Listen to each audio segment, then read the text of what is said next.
We're here to bring a new type of news show. New insights, new styles, and new topics every day. We are News Generation. Bringing news just for you. It's Tuesday, July 15th here in Seoul. I'm Lee Soo-jin, and this is News Generation. Joining us today is Jessica Tae-hong. Happy Tuesday, everyone! Happy Tuesday! Yay! And Tenny's also with us today. Happy Tuesday! And both are here to speak on behalf of people in their 20s and 30s. So it's Tuesday, which means we're going to begin with our keyword news, where we look at a story that has been gaining traction over the past 24 hours. And today's keyword is esports. A Korean team has once again proven its dominance on the global stage at the 2025 Mid-Season Invitational, an international League of Legends tournament. Gen.G esports on Saturday local time defeated fellow Korean powerhouse T1 in a narrow victory in the grand final in Vancouver, taking home the top prize for the second consecutive year. And the final, which saw two Korean teams go head-to-head, drew esports fans from around the world, reaching a peak viewership of 3.42 million, the highest in MSI history. So do either of you play esports, and what factors do you think contribute to Korea's continued dominance in the International League of Legends tournaments like MSI? Jessica, do you want to go first? Yeah, of course. So I don't play the games, but I had one of the most interesting experiences that opened my eyes to the passion and the fervor of esports. So back in about 2019, I was a team translator / manager for a Pegu Battleground, which is another very popular game here in South Korea, on a world championship that took place in Los Angeles. And while I was there, you talked about the viewership of almost 3.5 million people, right? I was amazed at the amount of people that would log in or that would watch this game, and the craziness that happened in the stadium just took me by surprise. And it almost gave me a sense of this weird pride that Korea team was doing so well. And as you mentioned, there are two Korea teams that are going against each other, which I think would be such an exciting event for a lot of Korean teams. And I do wish them all the best in the final round as well. Yeah. So this is such a, I feel like, interesting experience that you had, and imagine like it's not the easiest, especially if you're not very familiar with esports. Yeah. Is there anything like interesting or like terminology that you ran into there? That's so considerate that you asked that question. So there's this really funny term that I learned, which I think all the Pega players, the Battleground players know. When you win, they call it winner, winner, chicken dinner. Oh, chicken dinner. Yeah, That's chicken so dinner. interesting. Okay. So literally the chicken dinner, the words pop up on the screen, and everyone's like, yeah, we're eating chicken for dinner. And I guess that is a great way to celebrate. Chicken it is. And Korea is known for fried chicken, so I was like, true. Is that why? that makes sense. Yeah. So what about you, Teddy? I think it's because gaming is a huge part of our youth culture in Korea. Honestly, I didn't play it at all. But when I was a student, every boys in my classroom played that game, which is called lore. So everyone talk about lore. And League of Legends. I didn't know what is lore, but I realized it was League of Legends. So even though I've never played it myself, I heard the name all the time. Right, so even if you've never played League of Legends, it's like you can't grow up without actually hearing about it. So with back-to-back titles and record-breaking global viewership, Gen.G's win at MSI 2025 not only highlights Korea's dominance in the League of Legends scene, but also proves its global popularity. And that concludes our keyword news for this Tuesday. So as we head into the second day of the work week, we're diving into a topic that's especially relevant for pet lovers. So let's take a look at the screen to learn more. People may be having fewer kids these days, but more are turning to pets. It's becoming increasingly common to see a small dog in a stroller where you might once have expected to see a baby. But as the pet industry booms, so does the conversation around pet etiquette. New questions are emerging, especially about what counts as acceptable behavior for pets in shared spaces. Where do we draw the line between cute and inconsiderate? Today on News Generation, we're diving into Korea's growing pet craze and exploring how pet culture is evolving. As we just saw in the video, Korea's pet culture is rapidly changing and is sparking new conversations about how we live alongside our furry companions. For today's main discussion, we're diving deeper into this growing trend, exploring the rise in pet ownership, the challenges it brings, and how society is adapting. Cheska, so we're now in an era where about 15 million people in Korea own pets. So how about you? Do you have a pet? Yeah, I actually do fall into the category of the 15 million people that do own pet, but my pets are quite unique. So I have a budgie and a betta fish.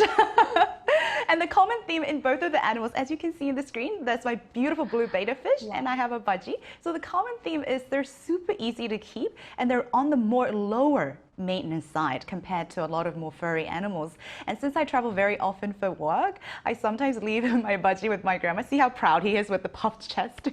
And my grandma would take care of my budgie during the time. And I love taking care of it because they really are pet friendly, human friendly. So it's really easy to keep, but also don't have to have as much responsibility when it comes to keeping these animals. Yeah. So budgies are, from what I know, parrots are native to Australia, and I heard that budgies as well as these betta fish are great for like first-time pet owners. Yes, exactly. What would you say makes it so easy for them to be kept? So I think one of the things is when it comes to furry animals, you need to walk them, you need to actually wash them, and you need to spend a lot of time with them to build that connection. As you can see, the betta fish doesn't really care if I'm around as long as I feed it on time. And the bird actually cleans itself and eats on a regular basis based on its needs. So it's very, very lower maintenance. Of course, with every pet, you should be a responsible owner. Right. But for first-time pet owners, I would highly recommend just trying with a pet that you don't need to put as much effort into it. Yeah. I see. That's a good tip for anyone who's looking for a pet. What about you, Cherin? Yeah, I'm a dog person. Yeah. So I've always lived my life, whole life, live my pet. So I raised my puppy for 13 years. So I had to say goodbye to her last year. So it was really heartbreaking. I was so sad. But a few years later, I recently welcomed a new dog whose name is Hulsi, and she's there in the screen. So she's Pomeranian, and she's so white and so small. So she's adorable. And she brings a lot of energy into my life nowadays. She just looks really cute, so I can see why you really care about her.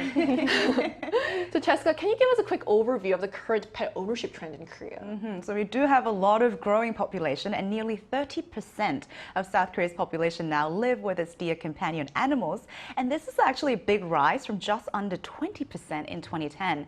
And the figure, I think, is expected to grow for multiple factors. And in my personal opinion, I think it's because with the longevity of people's lives, as well as increase in single households, as we talked a lot about here in News Gen. And it isn't just furry animals. The most popular are obviously dogs, like Cherin's, but it's followed by cats, fish, like mine, hamsters, and birds. But I do know that there's a growing number of very, very interesting pets like reptiles, rabbits, and I even saw the cutest duck. It was so white and fluffy. And the one I recently saw on Vlog was a hedgehog. Oh, a vlog about a hedgehog? Yeah, of how to keep a hedgehog as a pet. So you can see the diversity of pets growing in Korea as well. Right. As a dog person, I can see why. Dogs took the top spot, but it's really, like you said, interesting to see even hedgehogs. Yes, it's a dog, but it's a hedgehog. It's a hedgehog. You're right. That's cute. So Cherin, why do you think so many people are choosing to have pets though? Yeah, as Jessica mentioned, in Korea, more and more people are choosing to live with pets because the biggest reason is people generally love animals like me. And as the number of the one-person households continues to rise, pets are not just animals, they're like family. And they greet you when you come home, and they also give a lot of emotional support too. So they help reduce stress and ease loneliness and create a sense of a lot of connection as well. So many people in these days, raising a pet means choosing love and comfort and warmth at home. You mentioned emotion support, and it kind of reminded me of like during exam season at my university, they brought in therapy dogs to help students de-stress. And I still remember these dogs and what they were such a great source of comfort as well. And I guess you experienced this too. Yes, in the lawn. I definitely remember. Like they would bring in dogs and they would call like, come and enjoy a time with a therapy dog. And just like you mentioned. Oh my God, yeah, I do remember and that. everyone would come and like pet these dogs. That's the best therapy. But lately, conflicts over pet etiquette have been making headlines. So it's not just all good news. So can you share some of the real life examples of the kind of issues that have come up? Absolutely. As you mentioned, with the growing number of pet owners, the exposure and the frequency to these animals to non-pet owners have also increased. And we have to account for the fact that not everyone is pet friendly and they have the right to feel safe and protected. So here at Arirang, we've created a chart to show you some of the responsible guidelines every pet owner must be aware of, outlined in Korea's Animal Protection Act. Now let's take a look at the screen. Now leash, first of all, is very, very important. There have been incidents where dogs would bark or scare people or even run after people and worse, bite. So when walking a dog in public places, leashes must be kept within 2 meters. And also in communal spaces like building lift, hallways or elevators, dogs should either be held or kept close to their owner. Like I've had some instances where some owners would actually barricade the dog by standing in front of them. And owners are also required to immediately clean up after their pets. I just think this is very common sense. Clean after your mess. And if possible, ensure wearing an ID tag with the owner's name and contact just in case of emergency. And here in South Korea, violating these rules can result in fines of up to about 500,000 won, which I think would equate to about $400. And also letting a dog run free off leash in an empty area can result in penalties as well. And I just want to add that there's a common misconception that keeping a pet on a leash can seem cruel, which I completely understand. But I think what's more really cruel is that creating a very uncomfortable and dangerous situation for others as well as your pet. I think if you're an owner, your first priority is responsibility and safety of your pet as well as other people around you. Yeah. I think that's a great reminder that being a responsible pet owner is not just about you or the pet, it's also about the people around you as well. Exactly. It's a good reminder. Yeah. So, Chae-Din, what's your take on these pet-related conflicts in shared spaces? Are there any specific laws or local regulations in place to manage these situations? Yeah, there have been some heated debates around pet etiquette, especially in shared spaces. Recently, in Chungnam Yesan province, residents of one apartment complex held a vote on banning dog walking inside the property. So the reason is that some owners weren't cleaning up after their dogs. It led to a lot of complaints and hygiene and the appearance of the area. And in the end, the vote passed, but just by 2 votes. And now walking dogs inside the complex is officially banned. And this isn't the first time. Back in 2023, in Gyeonggi-do Seongnam province, there were similar cases too as well. It was about dog waste and even dog bite incidents. They also held a vote and introduced a rule banning dog walks inside the complex. But many people say such rules go too far because there are so many pet owners who follow the rules, and many people always carry waste bags like me and keep their dog leashed and under control. It is a common sense. And thing is, walking is essential for a dog's health and also mental well-being. So banning walks directly impact a lot of stress and health problem for the dog. So instead of punishing everyone for the actions of a few, I think we need better ways to manage them, like tax or financial restrictions or something. So we can give them a penalty, so both pet owners and neighbors can live together peacefully. The thing is, when you just hear that an apartment complex has banned dog walks, it sounds a bit unreasonable and even extreme. But then, like you said, you did a great job explaining this. When you learn about what kind of led to that, like heated issues with dog waste or even dog bite incidents, it starts to make more sense. And it's a reminder that rules often come from real problems. And that's why it's really important to find that balance. And so the debate over pet etiquette continues to divide opinions, especially when it comes to shared spaces like residential areas. Some argue that stricter rules are needed to ensure public order, while others say pet owners deserve the freedom to care for their animals without harsh restrictions. So to get a sense of a public opinion, we conducted a poll on the Arirang News YouTube channel asking whether dog walking should be banned in residential neighborhoods. And here's what people had to say. The majority of respondents, 69%, said no, while 31% supported the idea. And so to explore this topic further, we'll be speaking with a dog owner from Germany where pet culture and public etiquette are quite different from Korea. And the conversation is coming up right after the break, so stay tuned.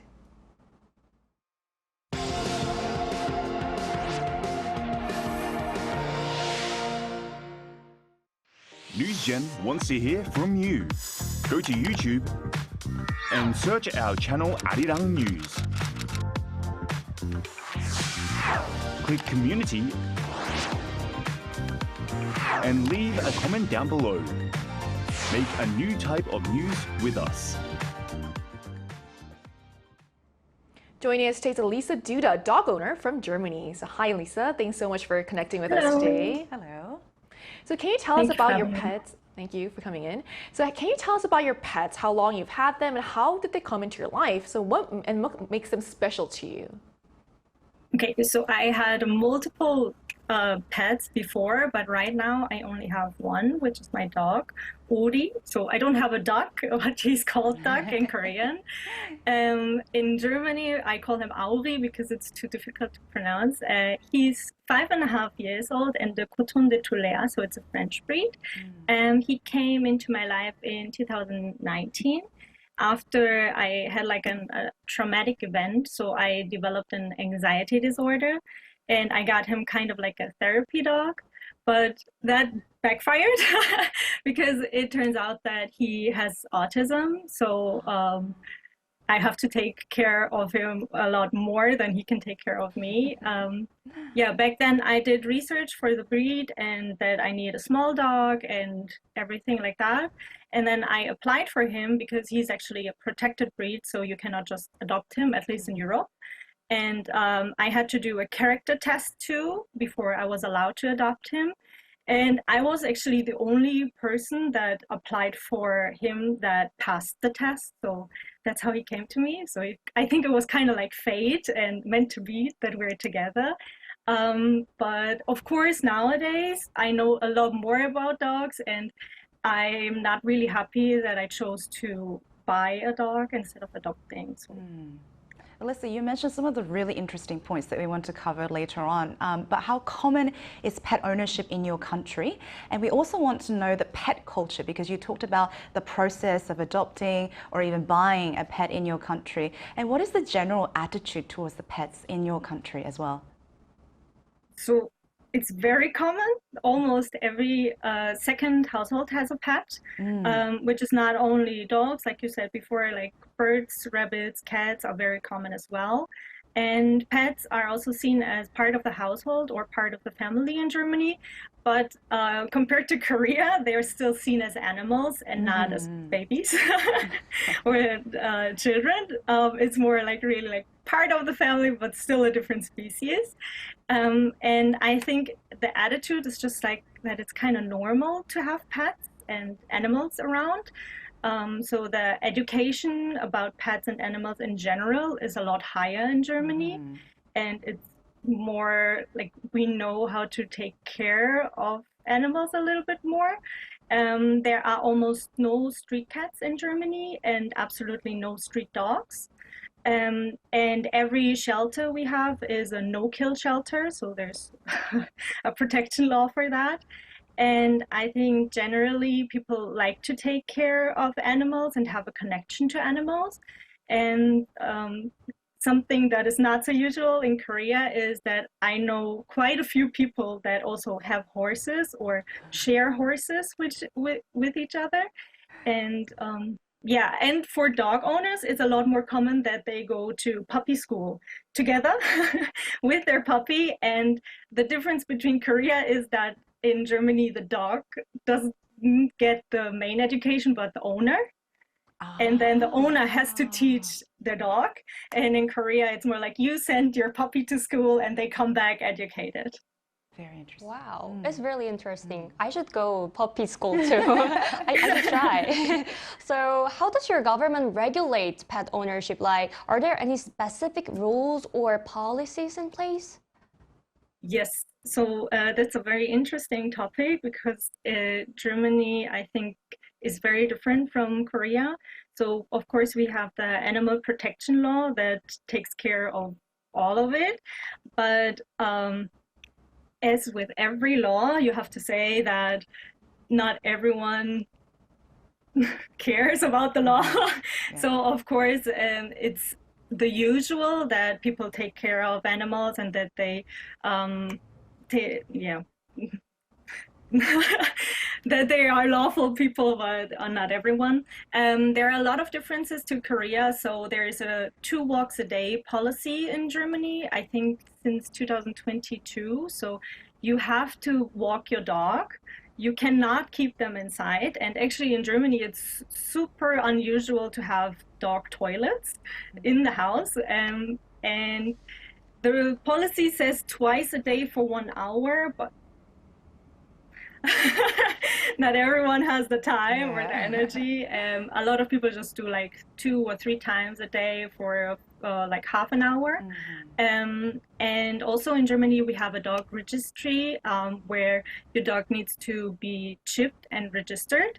And that is very important because you also have to pay a dog tax in Germany for where you live. It depends what type of breed it is, how you use your dog. So if it's a service dog, for example, you don't pay that.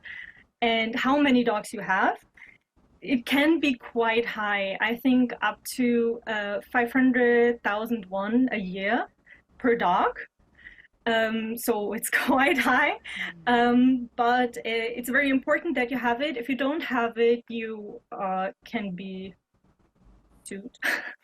And like the police will come to your house, and in worst case, they can take your dog. And another very different thing is that we actually have passports for cats and dogs in Germany. So it looks like this, like a real passport.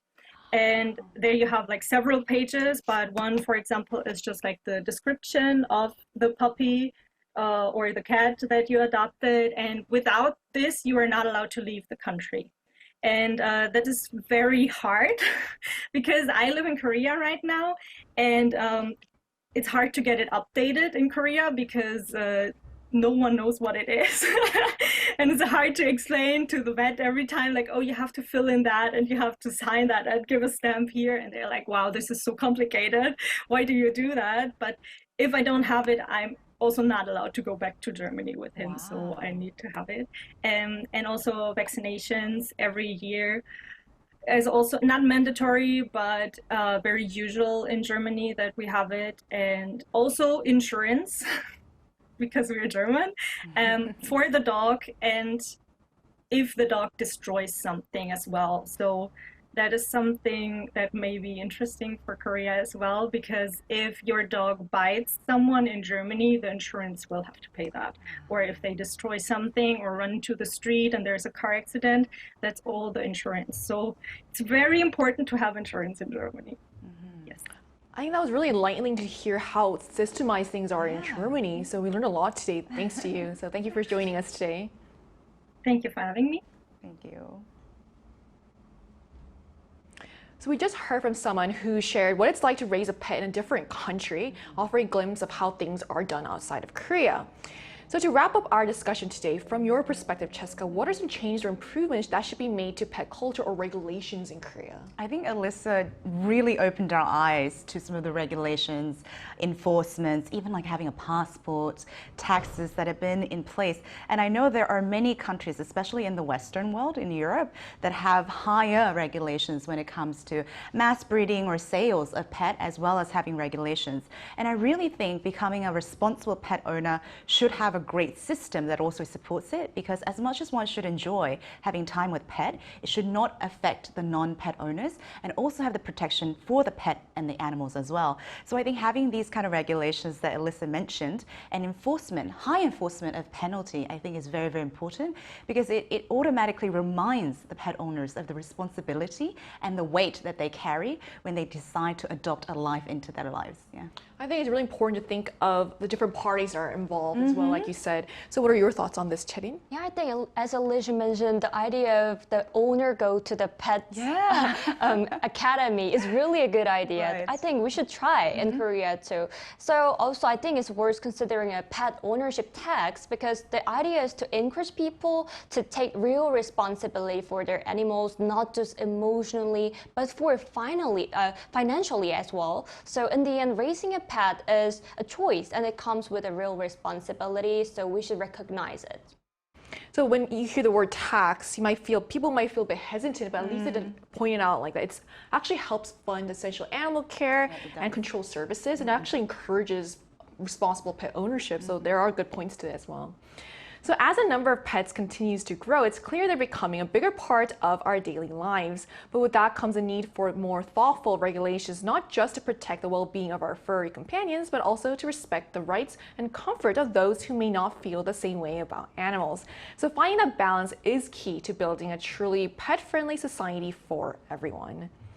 We're also conducting a program survey that includes News Generation to better meet our viewers' expectations. So please visit us at www.arirang.com or on the Arirang TV mobile app to share your valuable feedback. By participating, you'll also have a chance to win Bluetooth earbuds and exclusive K-pop merchandise.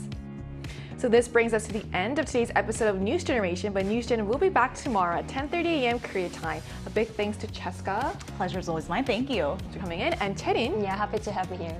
And to all our viewers, thanks for watching, and we hope you have the best day. We are News Generation.